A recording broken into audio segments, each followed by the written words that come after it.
ত্রয়োদশ জাতীয় সংসদ নির্বাচনকে কেন্দ্র করে আগ থেকেই কুমিল্লা ৪ আসনে বিএনপি মনোনীত প্রার্থী মঞ্জুরুল আহসান মুন্সী ও জাতীয় নাগরিক পার্টি মনোনীত প্রার্থী হাসনাত আবদুল্লার মধ্যে চলছিল কথার লড়াই।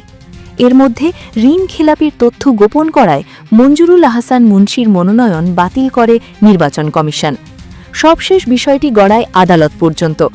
শেষমেশ আদালতে গিয়ে প্রার্থিতা ফিরে না পাওয়ায় কুমিল্লা ৪ আসন থেকে নির্বাচন করতে পারছেন না মঞ্জুরুল আহসান। তবে এখন পর্যন্ত আইনি লড়াই চালিয়ে যাচ্ছেন তিনি। এর আগে মনোনয়ন ফিরে পেতে নির্বাচন কমিশনের দেয়া সিদ্ধান্তের বৈধতাকে চ্যালেঞ্জ করে রিট করেন মঞ্জুরুল আহসান মুন্সী। গত ১৭ জানুয়ারি আপিলে তার মনোনয়নপত্র বাতিল করে ইসি। তারও আগে গত ৩ জানুয়ারি মঞ্জুরুল আহসানের মনোনয়নপত্র যাচাইয়ে বৈধ ঘোষণা করেছিলেন সংশ্লিষ্ট রিটার্নিং কর্মকর্তা।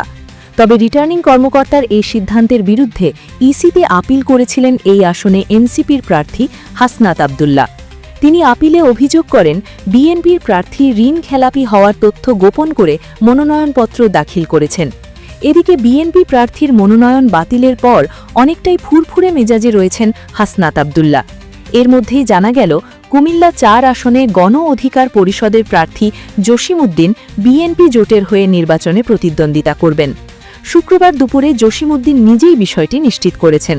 তবে এই আসনে বিএনপির নেতাকর্মীদের দাবি ইঞ্জিনিয়ার মঞ্জুরুল আহসান মুন্সী আইনি প্রক্রিয়ার মাধ্যমে প্রার্থিতা ফিরে পাবেন। আগামী সোমবার তার প্রার্থিতা নিয়ে আপিল শুনানি রয়েছে।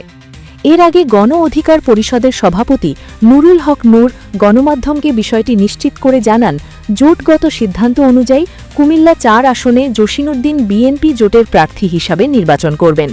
বুধবার নিজের ফেসবুক পেজে দেয়া এক পোস্টে নুরুল হক নূর বলেন, কুমিল্লা ৪ আসনে বিএনপি প্রার্থী মঞ্জুরুল আহসান মুন্সীর মনোনয়ন যেহেতু বাতিল হয়েছে, তাই গণ অধিকার পরিষদের প্রার্থী জসিমউদ্দিনই বিএনপি জোটের প্রার্থী হবেন।